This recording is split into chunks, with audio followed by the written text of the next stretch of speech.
Communication, marketing, recrutement. Vos besoins ont des solutions vidéo avec Décideur TV, le studio.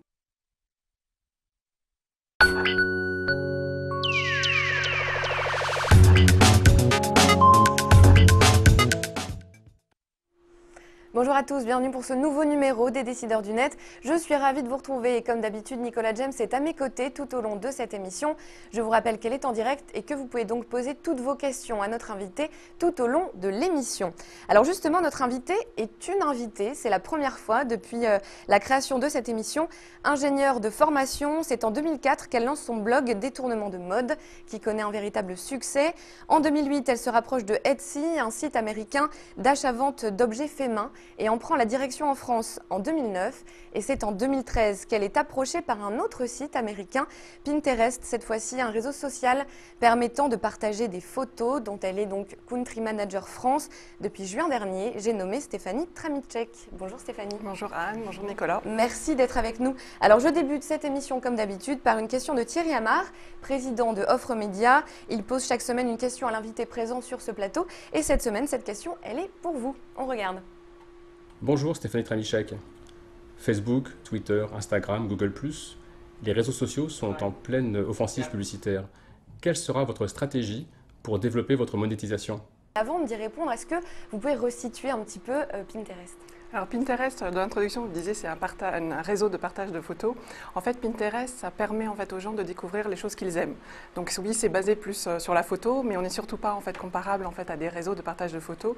On va aider les gens à explorer les choses qu'ils aiment par rapport à leur centre d'intérêt et les aider à passer à l'action, de réaliser en fait ces rêves et ces passions qu'ils ont. Par rapport à ça, justement, on pense avoir une position unique par rapport à la monétisation, pour répondre à la question de Thierry, et donc d'accompagner et d'apporter en fait une expérience utilisateur enrichi aux épingleurs en fait, qui sont sur Pinterest par rapport à la monétisation, en simplifiant le passage à l'action. Donc quand on aime par exemple une recette, on la met en fait dans son carnet de recettes sur Pinterest, qu'on utilise beaucoup comme carnet de recettes, et on va passer un jour, on va réaliser en fait cette recette. Donc c'est dans le passage à l'action qu'on va aller plus facilement faciliter en fait l'achat des ingrédients, ou pour un produit qu'on va mettre dans une wishlist parce que ce produit-là, le nouveau collier, il est génial, on va vouloir l'acheter et on va faciliter le passage à l'achat chez les commerçants. Ce qu'on veut surtout sur la monétisation, c'est on veut, entre guillemets, prendre notre temps, même si on sait qu'on est très attendu en fait là-dessus. On a commencé en fait au mois d'octobre à faire des tests sur tout ce qui est promoted pin, donc des épingles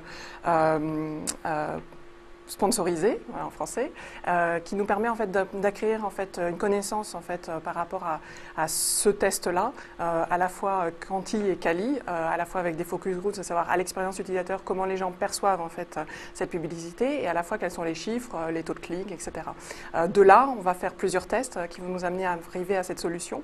Ce qu'on veut surtout en fait, c'est ne pas casser l'expérience utilisateur à travers la monétisation. On veut en fait garder en fait une expérience fluide et puis en fait enrichir au contraire l'expérience utilisateur. Concernant cette dimension e-commerce, à ses tout débuts, Pinterest avait fait de l'affiliation avec une société qui s'appelait Skimlinks. Vous aviez été un peu épinglé parce que ce n'était pas forcément très clair les conditions, etc. Il me semblait que ça avait été abandonné en fait. Du coup, maintenant, c'est relancé en fait ou... Non, c'est complètement abandonné. C'était juste un test. En fait, nous, on est une société très lean, donc on fait tout le temps des tests, très métriques, très data. Et donc, il y a des tests. Skimlink était un test. Là, on a annoncé les promoted pins. Il y aura d'autres tests pour arriver à la bonne solution. Ce n'est pas la solution la plus évidente de faire comme nos collègues. C'est celle qui va apporter le plus de valeur en fait, à nos épingleurs, à nos utilisateurs qu'on va choisir. Mais du coup, en fait, ce que je ne comprends pas, c'est que par rapport à ce travail dans l'e-commerce, il serait où en fait, le revenu de Pinterest si ce n'est pas de l'affiliation en fait? Dans la mise en contact avec l'e-commerçant, dans de la publicité, dans l'affichage. C'est très dur de dire maintenant ce que ça va être parce que même nous-mêmes, en fait, on ne sait pas. On a une approche, en fait, step by step, d'apprendre, test and learn. Et donc, on ne sait pas encore, même nous-mêmes en interne. Et vraiment, honnêtement, en fait, qu'est-ce qu'on va avoir en offre de monétisation. Par contre, on avance très vite, donc on aura en 2014 une offre. Alors on a déjà des questions d'internautes. Julie demande « En quoi pensez-vous que les Français peuvent être particulièrement réceptifs à Pinterest ?» Alors, question intéressante qu'on me pose souvent, en fait, pourquoi la France? Pinterest, on s'est lancé en Europe en ouvrant 2 bureaux, en Angleterre et en France. Souvent on dit, ah ouais, c'est bien, la France, Pinterest investit beaucoup en France. En fait, on avait fait un lancement de la plateforme en français, donc au mois de juin, avec une communauté de 300 blogueurs, avec une opération qu'on appelait Épingler, c'est partager. Tout de suite, en fait, on a vu que la réaction a été très positive, avec beaucoup plus d'épingles créées en français, beaucoup plus d'échanges, beaucoup plus, en fait, une croissance, en fait, accélérée. Ce qui nous a conforté en fait, dans le choix de la France, et de se dire voilà, on va vraiment investir le recrutement d'un country manager, d'une équipe qui se met en place. Et la réponse, en fait, souvent la plus évidente, en fait, mais que j'aime un peu moins, c'est l'importance culturelle, en fait, de la mode, de la déco, de tout ce qui est cuisine, en fait, chez Pinterest et qu'on retrouve, en fait, dans la culture française. Mais en fait, c'est aussi parce qu'on a vu qu'il y avait un vrai intérêt pour les Français, pour les épingleurs français, d'utiliser la plateforme. Donc, ça a complètement un sens de lancer en France. Lancer en Angleterre, c'est une évidence pour un site américain. Ça aurait pu être la France par rapport à l'Allemagne. Notre culture, mais aussi notre appétence en fait en français sur tout ce qui est photo et tout ce qui est ce domaine a été prouvé en fait par tout ce qu'on a fait avant. Médiatiquement, vous avez vraiment explosé en fait une période qui était entre février et mars 2012. Je me rappelle d'une pelletée d'articles relatifs à Pinterest. Effectivement, j'ai vu une grosse vague d'inscriptions en France également. Pourtant, j'ai l'impression que le soufflet a un peu retombé entre-temps. Aujourd'hui, ça reste quand même malgré tout un vrai succès d'audience Pinterest en France? Oui, c'est une. Moi, je vois des statistiques qui sont entre 800 000 1 million d'utilisateurs à peu près mensuellement. On n'en est qu'au début, Pinterest en France. Donc, à moi en fait, d'accélérer. Ouais. Et si vous me demandez c'est quoi mes objectifs, c'est d'accélérer la croissance et d'élargir aussi nos champs d'intérêt et d'épingleurs, puisqu'on est un réseau qui était connu pour être très féminin, mais en fait, on a un objectif en fait en 2014 d'un peu à parité homme-femme et d'accélérer cette croissance. Donc, effectivement, en début 2012, Pinterest avait communiqué aux États-Unis en fait comme étant le premier site à avoir atteint le plus rapidement possible les 1 million d'utilisateurs. Je crois que c'était ça ce qui avait fait exploser en fait la connaissance de Pinterest. Après, je pense que ça a été, si on ne voit pas forcément Pinterest ou une marque en fait dans les médias, ça ne veut pas dire qu'il ne se passe pas quelque chose quand même concrètement sur le réseau. Et que voilà, moi mon rôle c'est d'accélérer la croissance. Je suis tout à fait d'accord, mais Pinterest, c'est vrai que c'est 70 millions dans le monde. On peut se dire que la France reste relativement petit. Donc, mais la démarche en tout cas de lancer une déclinaison locale et de relancer tout ça est intéressante. Quelles sont vos missions concrètement? Qu'est-ce qu'on vous a demandé justement pour la France? Alors j'ai une mission qui est très claire, c'est justement de booster en fait cette accélération, cette croissance en fait de Pinterest, faire qu'il y ait de plus en plus d'épingleurs français, plus de contenu en français, donc à travers un travail communautaire, mais aussi un travail d'accompagnement des marques. Beaucoup de marques sont déjà sur Pinterest, mais ont besoin d'être accompagnées pour comprendre comment vraiment utiliser en fait Pinterest, quels sont les bénéfices, parce qu'elles ont un peu été laissées à elles-mêmes en fait jusqu'à présent, et donc ont besoin en fait d'accompagnement pour mieux utiliser la plateforme et comprendre comment tirer mieux parti en fait de Pinterest. Surtout on va sûrement y revenir, il y aura sûrement des questions d'internautes là-dessus, mais on a des bénéfices en fait business qui sont très importants. Et donc voilà, c'est les articuler, les expliquer, éduquer. Donc on a une question de Marine justement qui dit tant qu'il n'y a pas de monétisation, quel est l'intérêt des partenariats avec les marques pour elles et pour vous? Alors, pour les marques, il y a un intérêt évident, c'est que quand on investit en général en publicité dans un réseau social, c'est pour amplifier un mécanisme organique. Donc déjà, il faut comprendre de manière organique comment, de manière gratuite, comment on peut profiter de Pinterest. Quels sont les leviers, qu'est-ce qui marche, quels sont les contenus, le type de contenu, les mécaniques, comment acquérir des followers, voilà. Et il y a déjà beaucoup de choses à apprendre parce que pour chaque marque, c'est différent. Ça dépend vraiment en fait de votre domaine, de votre catégorie, de votre produit, de vos produits. Vous êtes un retailer, un e-commerçant, tous les cas sont différents. Il y a des cas, en fait, des photos, par exemple, sur Packshot, fond blanc, marchent plus, alors que sur d'autres marques qui ont le même type de produit, ça va être plutôt une marque d'ambiance. Donc, il y a plein de tests à faire pour comprendre déjà comment marcher en organique. Et puis après, quand il y aura de la monétisation, quand il y aura en fait des offres, ça permettra de booster tout ça et d'accélérer et d'avoir des effets de levier. Donc, je dirais aux marques, au contraire, démarrez maintenant. Prenez votre temps en fait, de comprendre comment organiquement vous pouvez démarrer sur Pinterest et faire plein de tests. On a des outils de statistiques, on y reviendra sûrement après, qui vous permet d'avoir des chiffres, de vraiment analyser ce qui se passe sur Pinterest en fait, autour de votre marque et de vos produits pour vraiment s'améliorer. Et voilà, le jour où il y a l'offre publicitaire, bah là, il n'y a plus qu'à mettre l'effet de levier, quoi. Voilà. L'affinité avec les marques lifestyle, les e-commerçants, elle paraît évidente. Est-ce que quand on est, je sais pas, une administration, je sais pas, une entreprise de métallurgie, bon, je caricature, mais est-ce que ça s'adresse vraiment à toutes les marques Pinterest finalement? Est-ce qu'il y a une place pour les marques quelles qu'elles soient? Alors, je pense que derrière cette question, il y a souvent en fait l'image que Pinterest c'est de la mode, la déco, un réseau très féminin. Ce que je réponds souvent, c'est que heureusement, les hommes ont aussi des passions et que même les femmes ont des passions qui ne sont pas que féminines aussi. Donc, on aime le sport, mais les hommes aussi. Donc, il y a des boards sur des voitures, il y a des boards sur des activités extérieures, des choses à faire avec des enfants, etc. Donc, ce n'est pas en fait que féminin. Et après, chaque marque doit trouver en fait justement quels sont les leviers par rapport au centre d'intérêt, donc par rapport aux passions d'internautes et notamment à son audience, quel type de contenu elle peut partager en fait sur Pinterest et comment en fait favoriser la création d'épingles sur Pinterest par rapport à sa communauté. Et quelque part, toute marque dans son ADN, dans sa culture, dans qui elle veut être, a sûrement des passions, des centres d'intérêt à lesquels elle peut se raccrocher et emmener en fait du contenu visuel, bien sûr, ou vidéo aussi. Alors, vous parliez des blogueurs tout à l'heure. Quel est votre rapport avec eux, justement? Comment ça fonctionne? Donc, sur toute la partie en fait, communautaire, on travaille beaucoup en fait, avec les blogueurs qui, en France, sont un rôle d'influenceurs non négligeable. Moi, quand j'en contacte beaucoup en fait, personnellement, je leur explique, les blogueurs les plus influents, c'est des mini-business, donc je leur explique comme aux marques, en fait, finalement, comment tirer parti de Pinterest. Et puis, on travaille ensemble sur des OP ou des rencontres, des travails collaboratifs. Et puis, aujourd'hui, moi, j'ai quelque chose justement d'un peu particulier à vous annoncer, qui est un peu une exclue pour les décideurs du net. On lance en fait aujourd'hui des profils communautaires. On lance 2 hubs, donc des profils communautaires, dans le monde du do-it-yourself et dans le monde de la cuisine et des gourmands, où on s'est associé, on s'est associé avec 2 influenceurs en fait, dans ce domaine, qui sont Anne de Papy et Pupi dans le monde de la gastronomie et de la cuisine, et le collectif Do It Yvette dans le monde du do-it-yourself, pour aller plus loin dans l'esprit collaboratif qu'il y a en fait sur Pinterest et sur le partage entre francophones d'épingles sur des centres d'intérêt que les gens aiment.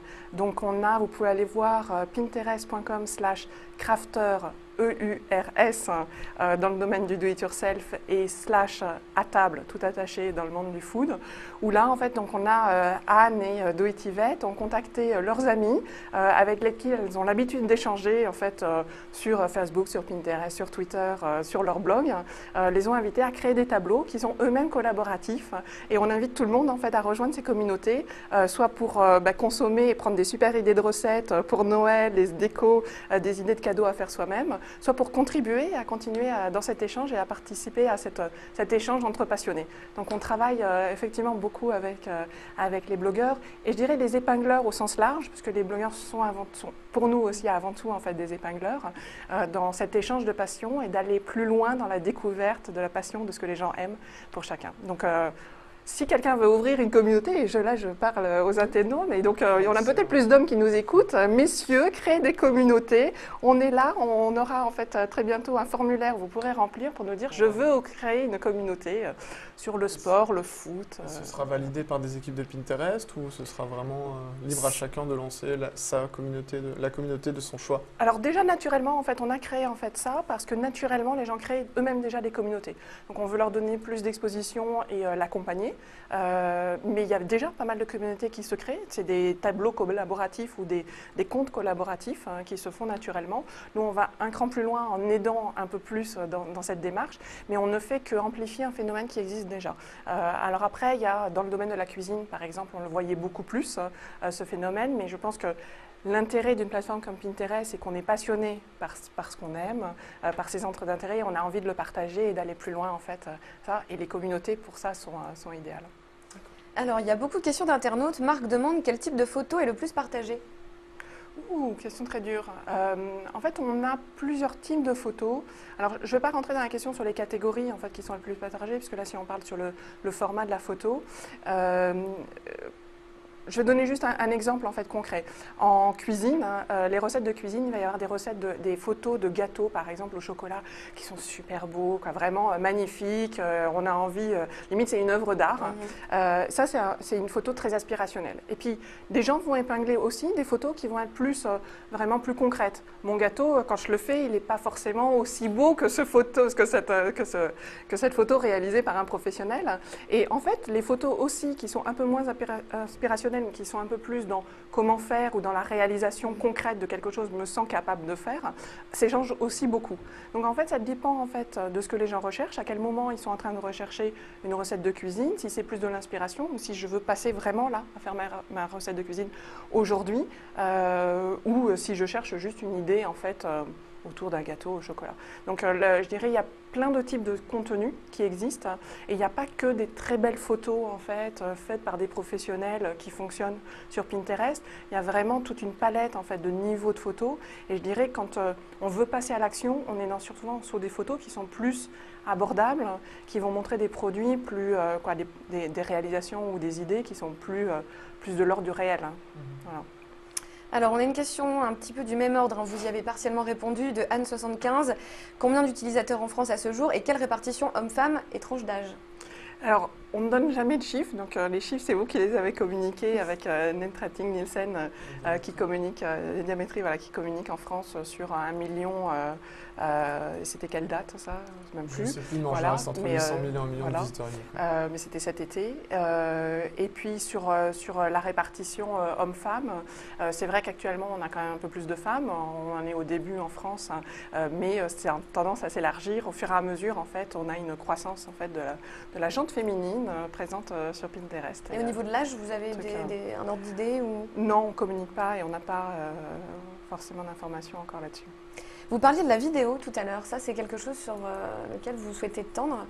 On a en fait, on peut très facilement créer une épingle avec de la vidéo. Par exemple, un de mes usages personnels, si je me retrouve dans une salle de gym quand je vais aux États-Unis, eh ben, je cherche des photos de workout, des vidéos de workout, et puis je pose mon mobile à côté de moi et je regarde la vidéo du workout pour me faire des biscottos ou des choses comme ça. Et pour tout ce qui est tutoriel, la vidéo en fait ça peut être très pratique, faire un joli chignon, voilà, des choses comme ça. Et donc on peut directement et visionner directement en fait sur Pinterest la vidéo. Ça représente, c'est peut-être difficile de répondre à la question, mais quel pourcentage finalement du contenu consommé sur Pinterest, la vidéo aujourd'hui? Parce qu'on le vend un peu comme le contenu qui explose sur Internet. Ouais. Vous observez un peu une augmentation de la présence de la vidéo, même sans donner de chiffres en fait. Vous avez l'impression que depuis les derniers mois, on voit de plus en plus de vidéos? Honnêtement, je ne vais pas savoir répondre à la question. Ok. Alors Anne75 demande encore une fois, comment vendre aux marques une présence sur Pinterest si on n'a pas accès à ces chiffres et pourquoi ne pas communiquer dessus? Alors ça, c'est les États-Unis. Moi, je suis que l'humble employé de Pinterest en France. C'est la tradition en fait, de Pinterest de ne communiquer sur aucun chiffre, mais même aux États-Unis. À chaque fois, on se réfère à des sources extérieures. Je ne saurais pas répondre pourquoi. Il y a cette culture en fait, du secret vers l'extérieur. Et pourtant, on est en interne, une société très transparente. On sait tout ce qui se passe. Les salles de réunion ne sont pas fermées chez nous. Le CEO, Ben Silverman, communique toutes les semaines, tous les chiffres à la société, mais vraiment à toute la société. On a des informations, la levée de fonds par exemple, on l'a su avant tout le monde, alors qu'en général, ce n'est pas communiqué souvent aux employés pour éviter en fait, des fuites qui peuvent être très dommageables en fait. Nous, on le savait. Voilà. Il y a plein d'informations qui circulent en interne, mais pas... voilà. Concernant les partenariats avec les marques, vous disiez qu'une des premières étapes, c'était de créer une page de marque et de poster du contenu. Mais vous disiez aussi que ce n'était pas suffisant. Est-ce que vous pouvez nous donner un peu les best practices à suivre finalement quand on est une marque sur Pinterest? 2-3 conseils aux éventuels annonceurs et agences qui nous regardent sur les bonnes stratégies à adopter. Tout à fait, très bonne question. En fait, donc souvent la marque a démarré avec son compte Pinterest, mais en fait, ce qui est le plus efficace, c'est de mettre en fait un bouton Pin It, donc un bouton de partage vers le réseau social Pinterest sur son site internet. C'est là en fait que votre communauté va créer pour vous des épingles et va mettre donc du coup votre contenu qui est sur votre site internet sur Pinterest. Et la viralité en fait se passe sur Pinterest quand un internaute a créé une épingle. Une épingle qui est mise sur Pinterest va être réépinglée 3 fois et chaque épingle va être cliquée 4 fois. Ça, c'est des chiffres, c'est des moyennes. Suivant les catégories, ça peut être beaucoup plus élevé. J'ai vu des sites moi, qui ont des effets de levier qui sont gigantesques. Donc, toute l'importance en fait, de bénéficier des bénéfices business, on en parlera sûrement de Pinterest, c'est vraiment de faire travailler votre communauté pour vous, vos visiteurs, les inciter à créer des épingles. Il y a des sites américains comme Sephora, par exemple, qui vont jusqu'à éduquer leurs clients, leurs visiteurs, à créer des épingles, comment le faire, pourquoi le faire, avec des tutoriaux sur leur site, mettre en avant en fait le follower, suivez-nous en fait sur Pinterest, sur le site. Sur les newsletters, mettre des boutons pin it, mettre des photos aspirationnelles qui vont être, on a envie de partager, et puis tout ce qui va en fait permettre en fait à votre communauté de créer plus en fait de contenu en fait sur votre site vous ramènera beaucoup de trafic en fait en général sur votre site. J'imagine que ce bouton Pin It que vous évoquez peut être aussi une source très intéressante de données finalement sur les contenus qui sont les plus plébiscités par les utilisateurs. Vous évoquiez une solution Web Analytics. En termes de data, Pinterest, on est où aujourd'hui ? Oui, alors on avait justement ouvert, et ça fait partie dans la continuité des best practices pour les marques, on avait ouvert au mois de mars des Web Analytics. Donc pour les marques qui ont un compte sur Pinterest, il faut transformer leur compte en compte business et vérifier leur nom de domaine. Donc la manipulation est simple, je ne sais pas si je peux vous la transmettre et vous la mettez en fait à la suite de la vidéo en commentaire par exemple, mais c'est assez simple. C'est gratuit, c'est entièrement gratuit. Et là, vous avez accès à toutes les statistiques. Vous voyez le nombre de pins qui ont été générés par vos internautes en fait, à partir de votre nom de domaine, combien d'épingleurs ont généré des épingles, quel a été le taux de réépinglage, combien de réépingleurs, le reach, l'impression, le taux de clic, etc. Donc ça vous permet en fait, de comprendre en fait, ce qui se passe par rapport à votre nom de domaine sur votre site. Et ensuite, ça vous permet aussi de mieux comprendre qu'est-ce que les gens prennent de votre site le plus. Quelles sont les épingles les plus populaires de votre site. Et souvent, en fait, on découvre des choses. On découvre, ah mais tiens, pourquoi il a mis ce produit-là sur tel tableau, un tableau enfant, alors qu'on pensait que c'était que pour de la mode masculine. Quoi, des bénéfices produits. Et ça permet en fait d'améliorer en fait la compréhension de ce que les gens ont envie d'épingler sur Pinterest, voilà, et de s'améliorer. Et du coup d'enrichir en fait ces tableaux en complémentant en fait ce que les gens naturellement font. Donc ça crée un cercle vertueux. Et aussi ce qu'on incite de faire, c'est du coup d'améliorer le contenu qu'on met sur son site internet à disposition des internautes pour qu'ils répondent encore plus en fait à amplifier des phénomènes qui s'observent à travers ces Web Analytics en mettant le bon contenu, les bonnes informations pour que plus d'épingles soient encore échangées. Vous êtes rapproché aussi de médias récemment, notamment pendant la Fashion Week. Est-ce que vous pouvez nous dire un mot là-dessus ? On avait créé une campagne en fait Fashion Week sur Pinterest donc au mois de septembre et octobre dans les grandes villes mondiales en fait où il y a la Fashion Week, donc Londres, New York, Milan et Paris. On a travaillé avec 50 partenaires, donc des célébrités, des marques, des blogueurs, des médias et des épingleurs qui ont donné en fait aux épingleurs leur vision de la Fashion Week. Et en fait, cette création en fait, de cet espace en fait, autour de la Fashion Week a créé en fait, un engouement autour de la Fashion Week, de la découverte en fait, par les épingleurs sur ce hub en fait, de Fashion Week. Et en fait, en retour, a ramené en fait, beaucoup de trafic et de followers en fait, sur les marques et les participants au sens large qui étaient dans ce hub. Est-ce que du coup, à l'instar d'Instagram, Pinterest peut avoir vocation à devenir un relais de ce qui se passe, des événements offline? Par exemple, si une marque organise un rassemblement, est-ce que derrière, on peut imaginer qu'elle va relayer ça sur Pinterest? C'est vraiment un mouvement vers lequel vous avez envie d'aller ou... Je dirais que ce n'est pas central pour nous, ce n'est pas ce qui est important. Ce qu'il faut voir, c'est la différence entre Pinterest et les autres réseaux sociaux. Et ça se voit essentiellement quand il y a une société d'analyse aux États-Unis qui a montré que un tweet a une durée de quelques minutes, un post sur Facebook a une durée de vie de quelques heures, et un pin, quand une épingle en fait, sur Pinterest, de plusieurs mois, voire plusieurs années. Parce qu'il y a le phénomène de repinning, et donc on resurface en fait, très facilement des épingles qui existent depuis très longtemps. Un peu comme Tumblr pour le coup, en termes de durée de vie quand même. Oui. Parce que là, vous comparez avec des choses qui ne me semblent pas forcément comparables. On sait que Twitter, c'est vraiment l'instantanéité. Facebook, effectivement, c'est un temps plus Mais justement, ça montre la vraie différence entre Pinterest, Facebook et Twitter. Oui, par rapport à ces deux-là, effectivement. Voilà, et ça permet en fait, de vraiment comprendre quelle est la valeur ajoutée ou la différence, et quel type de contenu on peut mettre, en fait, et quel investissement d'investissement de temps on peut faire par rapport à Pinterest, par rapport à ces autres plateformes. Et donc ça permet de s'orienter mieux en fait comment choisir Pinterest dans une OP ou de quel contenu en fait donner en fait à ces internautes. C'est pas le même contenu qu'on va mettre sur Facebook, sur Instagram, sur Twitter ou sur Pinterest. Et on n'est pas du coup dans l'instantanéité, on n'est pas dans le partage dans l'instant d'un événement qui se passe, on n'est pas du tout là-dessus. Par contre, après, en termes de compte rendu, au contraire, Pinterest a démarré comme un outil pour collectionner, et Ben Silverman collectionnait des papillons, et il s'est dit, il n'y a rien pour collectionner, faire ma collection en ligne. Donc il a créé en fait d'où l'idée de Pinterest. Et donc cet aspect de collection existe toujours en fait sur Pinterest, parce que pour créer une épingle, il faut la mettre dans un tableau. Donc, un tableau, c'est quelque part aussi une collection. Et donc, il y a une certaine, en termes d'usage personnel, une certaine utilisation en termes d'archivage en fait, de Pinterest. Et donc, ça peut être aussi vu par un événement pour un compte-rendu de ce qui s'est passé. Voilà. Mais on est moins dans le live. Et moi, j'incite pas à utiliser dans le live. Louis demande, pensez-vous que Pinterest puisse dépasser Twitter et Facebook? Ah, une grande question. Une grande question. Est-ce que vous êtes condamné à rester un site de niche? C'est un peu la question qui pèse sur Pinterest, parce que finalement, vous parlez beaucoup d'inspirationnel, de lifestyle. Moi, j'ai l'impression que ça reste quand même circonscrit à finalement un noyau relativement faible de gens. Enfin, je veux dire, en France, je ne sais pas si mes cousins, mes grands-parents ou ma mère va vraiment... non, mais je caricature un peu le trait, mais... Non, mais déjà, en fait, on n'en est qu'au début de Pinterest. Pinterest a 3 ans. C'est quand même très jeune. On n'est que 140, 200 personnes, donc on est encore tout petit. On arrive à faire déjà des choses extraordinaires.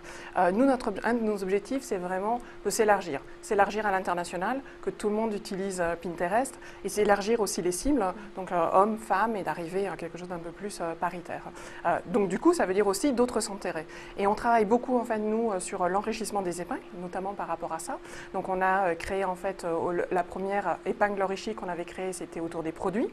On peut retrouver du coup, quand on épingle un produit, on va retrouver le prix, on va retrouver l'information sur le stock directement sur Pinterest. Et si le prix baisse, dans ces cas-là, on reçoit une alerte comme quoi le prix a baissé, une notification. On a créé ensuite des épingles de recettes. Donc là, on trouve la liste des ingrédients directement sur Pinterest. On a, au mois de septembre, lancé les épingles d'articles qui permet en fait de créer des pistes de lecture. Les pistes de lecture, je ne pense pas que ce soit quelque chose que votre grand-mère ne pourrait pas faire. Ou même si elle fait du tricot, elle va adorer Pinterest. Il faut lui montrer parce qu'elle a trouvé plein d'idées de châles à tricoter, etc. Et puis, on a plein d'autres épingles qui vont arriver. Et je dirais, on n'en est qu'au début de Pinterest. Attendez de voir ce qui arrive dans les semaines et dans les mois qui viennent. Il y a des choses assez nouvelles qui vont arriver et qui vont vraiment, ça deviendra beaucoup plus clair pour vous qu'on est vraiment en train de s'étendre et de devenir beaucoup plus mainstream et pas niche. Vous êtes fixé, enfin Ben Silverman par exemple, c'est fixé des objectifs d'audience ou c'est vraiment au jour le jour un peu? On est très métrique, donc on a des objectifs. D'accord. Vous parlez du développement à l'international. Alors, je sais que vous êtes basé sur la France, mais comme votre société est très transparente en interne, est-ce que vous avez des informations sur le développement en dehors de la France et des États-Unis? Alors, on a fait plusieurs annonces récemment. On a annoncé en fait que d'ici la fin de l'année, on aurait 10 pays en fait qui seraient traduits. On a lancé l'italien notamment lors de la Fashion Week à Milan. On vient d'ouvrir le Japon. C'était annoncé cette semaine, je crois d'ailleurs. Et puis voilà, on s'étend. Donc, grosso modo, tous les pays à un moment donné de Pinterest, tous les pays du monde d'une taille significative auront Pinterest dans leur langage. Concernant le Japon, la participation de Rakuten, qui est un peu le géant de l'e-commerce japonais, à une levée de fonds de Pinterest en mai 2012, a suscité pas mal de fantasmes. Bizarrement, ils n'ont pas participé à vos 2 dernières levées de fonds. Est-ce qu'on peut imaginer un jour un rachat de Pinterest par Rakuten? Est-ce qu'on peut imaginer des synergies?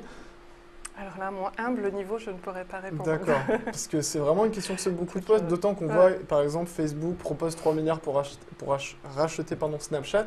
On sent qu'il y a une vague de concentration qui va s'opérer inéluctablement, et on peut se demander si Pinterest, à terme, ne va pas être aussi obligé de s'adosser à un plus grand groupe. Pinterest se donne en tout cas les moyens, avec toutes ces levées, en fait, alors qu'on ne gagne pas d'argent, de croître, d'accélérer notre croissance, d'aller plus vite, de bien atteindre en fait, nos objectifs qui sont justement assez ambitieux. Après, de là, est-ce qu'on aura besoin de s'adosser à quelqu'un ou pas? A priori, si on remplit bien nos objectifs et nos plans, on aura la monétisation, on va gagner de l'argent à un moment donné. Voilà. D'accord. Bon, bah, ce sera le mot de la fin. Merci infiniment Stéphanie Tramicek d'avoir répondu à toutes nos questions. Nicolas, on se retrouve bien évidemment la semaine prochaine. Quant à vous, merci d'avoir suivi cette émission et d'avoir été si nombreux à poser vos questions. La semaine prochaine, nous recevrons Jean-Émile Rosenblum, PDG de The Case et fondateur de Pixmania. À la semaine prochaine.